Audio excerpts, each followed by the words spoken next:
Exactly. पण again मी थोडस ह्या अँगलने पण बोलतो की बोल्टला काढण्याचा डिसिजन हा चुकीचा होता हे आपण आता म्हणू शकतो हा. बिकॉज स्कोर आपला 160 झालाय. बरं.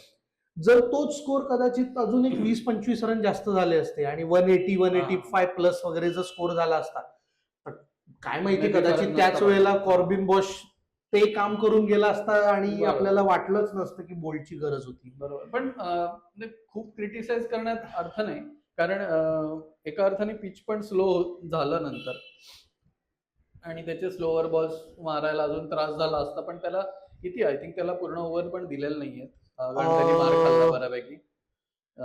3.1 म्हणजे हा शेवटची तोच टाकत हा होता. एक्झॅक्टली.